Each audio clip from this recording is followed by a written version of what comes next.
Hello everyone, it's JD here. Welcome back to MixStream Online and you are watching Weekly Update Wednesdays episode 22.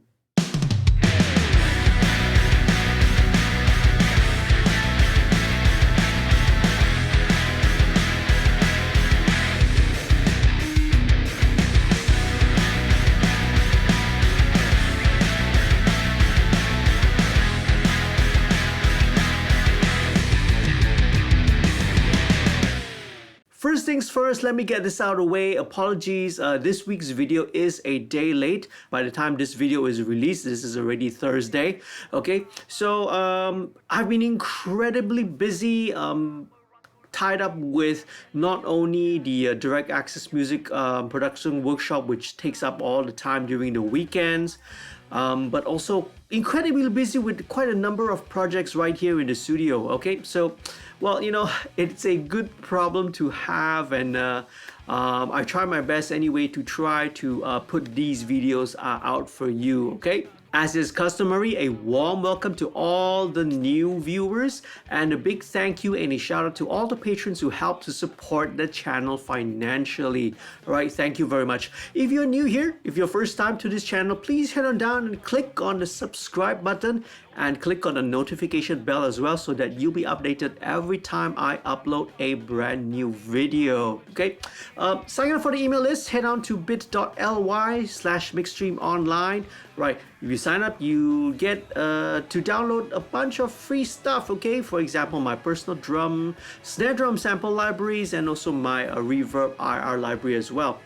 Do also consider signing up and becoming a patron. All right, patrons help to support this channel financially and help me to keep on creating content such as this. Okay, right, head on down to this website www.patreon.com/studio2105 and become a patron today. Okay, lots of benefits, all right, lots of special perks. Okay, for example, you know, one-on-one tutorial, mentoring sessions, like exclusive content, and also discount codes that you can use towards any of the studio services here at Studio 2105. Now, as I mentioned, right, been incredibly busy, and over the weekend, right, was the very first session, the first week of the direct access music production workshop. Okay, so what happened last week, right, on Saturday? We headed down to Big A Productions, right? Big A is of course referring to Anthony Yap, right, who is a good friend of mine and also the FOH mixer for my band Pop Shove It and for Project EAR. So really good old friend of mine. So what did we talk about during this first session, right? I covered topics such as drum miking, recording, and also classroom sessions that covered the topics of music production, talking about what a music producer is. We covered microphone basics, so I spoke a little bit about digital audio and also hard disk recording and, you know, what a DAW is. For those who didn't make it, right, videos of the workshop will be made available. We are recording the content, we are recording all the sessions, right? So if you want to find out how you can watch these videos, do follow the Direct Access official Instagram page, right? The link is down here. Follow the Instagram account, right? And you'll be updated when we put the videos up, okay? Right, this coming Monday, the 14th of September, I'll be putting out a new episode of the song breakdown, okay? And for this episode, I'll be taking a look at the song Another Loser Anthem by Hactic. Hactic is one of the most exciting pop punk bands locally right now. And joining me for this video is frontman and guitarist Hike himself, okay? So we'll be taking a look at the song. Make sure that you stay tuned, right? The easiest way is, of course, to subscribe to this channel and to click on the notification so that you'll be notified, right, when this video comes out, okay? So it'll be next week on the Monday. As usual, the video usually comes out at around 9 p.m., okay? So stay tuned, fans of Hactic and fans of local music, okay? Alright, as usual, let's head on down to this week's featured question. What was your worst mixing experience? My worst mixing experience. Let me think. I love mixing, and more often than not, the process has mostly has always been a happy and a positive experience for everyone involved. Now, bad situations, bad experiences, however, do happen, right? Even to the best and even the most experienced engineers out there, okay? So, right, I've had my share as well. So, for me personally, though, they've been kind of few and far between, so, nothing much to complain. Now, I can sort of think of two situations where I've had like a not a very not a very pleasant, not a very positive experience lah. Okay, when it came down to mixing, right? The first one involved an independent band. Okay, now this band, typical with a lot of indie bands out there, they either have no producer, or they slash, they self-produce. So what happened is, when we finished recording the album, and then we moved on to the mixing stage. So I was mixing the very first song. All right, it was a whole album project. So I mixed one song first to sort of kind of determine what was the kind of a sonic direction that the band wanted for the rest of the mixes. Okay, so that's what I do. I work on one song first. Let's get that one right before I move on, right, towards the rest of the other songs. Okay. So what happened was, right, because there was no one producer, there was no one clear producer, right, for this whole project, right? Okay, I was only the recording and mixing engineer, right? I was not hired, right, to produce this band. So what happened was that during this mixing process, everyone, each band member, gradually was kind of giving in their notes, was giving their opinions, giving their comments, and we went through many revisions. We went through like close to 7 or 8 revisions, right? Every time we come back, one member will request to tweak this, tweak the guitars, or tweak the drums, tweak the bass, tweak this and tweak that. So this went on for like, I think this whole process went on for like, if I can't remember exactly, it could have taken us about nearly a month, right, to go through all these revisions just on one song only. But guess what happened?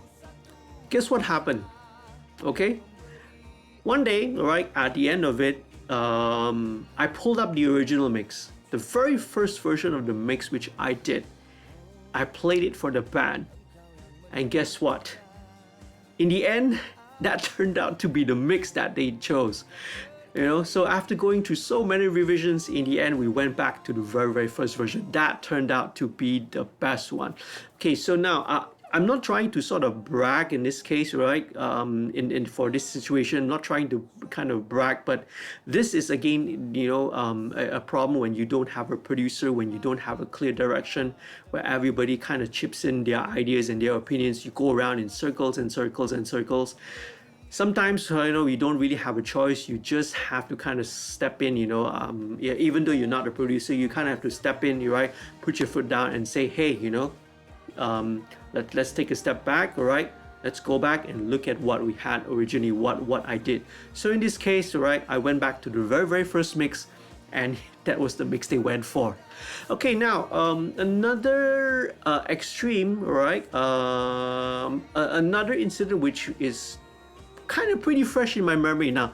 This one involved a major label, involved a major label artist. So now in this case, right, it was more of a case of an absentee producer. Okay, so all right, so the song was done, right, and I was supposed to mix the track. I was supposed to mix the song, and what happened was that, okay, now when it came time to make some revisions or make some notes, okay, it's cool, right? I don't mind working based on email notes, or sending me a message or something. Email, of course, is preferred. But I usually only do that with other producers or clients of which I've already had a close working relationship. I've worked for a long time, worked maybe on the previous projects with them. So, I understand them really, really well. Okay. So I know what they mean when they say certain things. I know what they want. I kind of know what they're going for, when they, send me notes. Now, this is kind of a new producer. It was the very, very first time I was working with this said producer. Okay, and what happened is that usually if I'm first time working with you, all right, I would always love to do a listening session right here in the studio, right, so that we can sit down together, and if we need to do any tweaks, if we need to, make any adjustments or whatsoever, we can sit down right here in the studio. We're listening to the same set of speakers. We're in the same listening environment, right? And we can make the tweaks and make the necessary adjustments. But in this case, right, despite how many suggestions I said that we can let's get together so we can talk about it, we can so I can get an idea exactly of what you want or what kind of a direction, and then we can arrive at the best decision and the best mix that you and I, both parties will be happy with, okay, all right, and not only both parties, right, the label as well, so that the label will be happy with it. But that never came to pass, somehow the producer was just too busy, could never find time, and all I got, right, were just like very, very vague, notes, right, via email, right, using very, very vague descriptions of making this, the feel or the vibe. But anyway, all right, that's one thing, okay, right. So that's kind of one layer. The second layer that went on was, because we could not arrive, right? That the producer could not arrive at a decision, a clear decision or a clear direction of what he wanted for the mix. I suggested as well, right? Why don't you get some feedback from the label, right, from the A&R, right, the A&R executive, right, maybe the label manager, because, right, they as well have also their opinions, they have their own tastes as well, they should be able to offer their feedback, so that we kind of know what's the right decision for the mix. Turns out, same issue, same problem, right? The A&R guys, the A&R executives refuse to right, make a commit any decisions at all. So, right, so in the end, right, we went around again. It was a process that went around in circles. Okay, so anyway, long story short, in the end, the mix was done anyway. Similar experience. We actually went back to an earlier version, which which was kind of almost close to the first version which I did, right, and that turned out to be the best one lah, okay, in the end. So oh well, you live, you learn from all these kind of experiences. Okay, so now, all right, get to sort of digress to a different point. Okay, now in my opinion and from my observations, right, of kind of doing this, being in this business for like close to 20 years already. So, and disclaimer, this is only my opinion, okay? So it's my opinion, my observation, right? If you are out there, you might have a different viewpoint, you might have a different opinion on this topic or on this subject as well, okay? Now, in my opinion, all right, the underlying issue, the sort of common thread whenever, projects like this, all right, when things don't go smoothly or don't go according to plan, what I've seen, what I've observed, it has always been due to, right, and this is a phrase which I coined myself, okay, right, it's what I refer to as the abdication of responsibility. I repeat that again, right? I call it abdication of responsibility. Now, right, now what that means actually, right, it means that whoever that was supposed to be in the position of leadership, okay, right? Usually the producer, right, is usually the de facto, the leader lah, okay, when it comes to any sort of music production project, okay? So meaning that whoever's supposed to be that position of leadership has abandoned that position. He or she has abandoned that position, and in a way kind of abandoned, and let go of the responsibility for the decisions, right, that need to be made regarding to the project, okay, be it related to mixing, be it related to arrangement, be it related to the parts in the mix, the parts in the song, the sessionist, or the performance, right, by the artist or the band or the singer or musicians themselves, okay? So they abandon their responsibility, and they kind of just don't want to accept it, right? Sometimes they don't want to admit it lah, but through their actions, that's what happens, okay? Now, in other words, when there is no producer, okay, when there's no producer, even though sometimes there is lah, okay? Now, when I say no producer, it doesn't literally mean that there's not a person or persons, right, with the title of a producer, okay? Well, what it means when I say no producer, it means that no one, is willing to sort of take the helm. No one's willing to sort of take the wheel and steer the ship, right? And to play the role, right, and the producer, and assuming the responsibility, right, that comes with the title of producer, okay? And that responsibility is, right, of the outcome of the final product. Now, on the other hand, there's sometimes, all right, the other extreme, there can be too many producers on board, okay? Right, too many people involved, and these situations arise, such as each one of them will have their own ideas, each one will have their own suggestions, sometimes conflicting with one another, okay? Or sometimes when everyone is kind of afraid to offend each other or step on another person's toes, okay?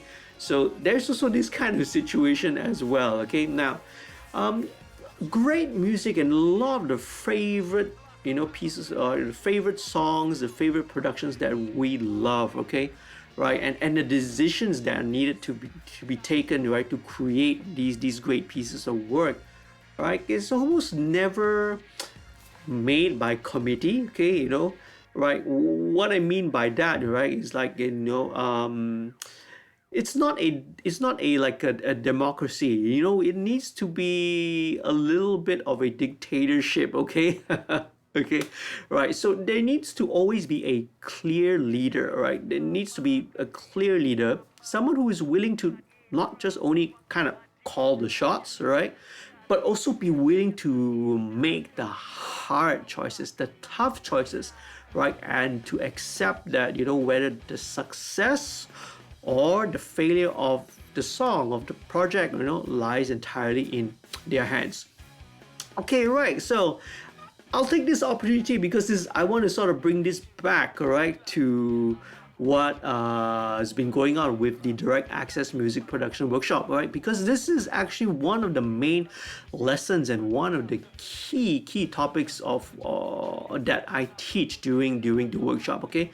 Right? How the role of a producer is incredibly important, right? It's incredibly important I sum it up in 2 words actually, right? Right? A producer needs to provide not only the creative vision, but also leadership. Okay, now, so that's my answer, right? So, how important a producer is, right? Most of the bad experiences which I've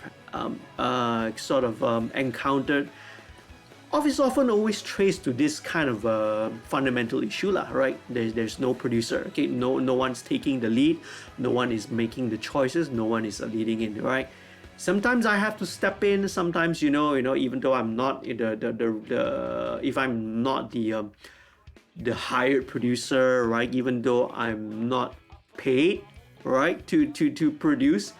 Sometimes there are situations where I have to kind of step up a little bit, right? Have to be tactful, of course. I have to, of course, talk and make sure that you know, the client or the artist or the band is very, very clear about what I'm about to do, or you know what suggestions I'm about to offer. Okay, but anyway, all right, just to bring this whole thing, all right, into full circle.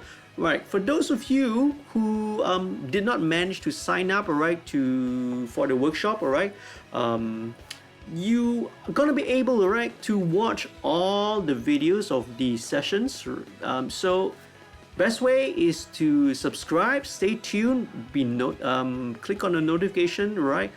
Follow as well the direct access Instagram account. Okay, so whenever these videos gonna be out, we are recording and filming all of the sessions, and gonna be editing and putting the videos out as well, so that you'll be able to watch them when it's out. Right, stay tuned, we'll let you know and I'll keep you informed. Okay, all right, cool.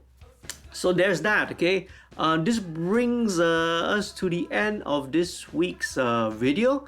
Thank you again. Thank you so much for watching. I really appreciate it. Do leave your questions and your comments down below. I really love to hear from you. You can also hit me up on my social media. I'm on Facebook, on Twitter, on Instagram. I really love to hear from you. Okay.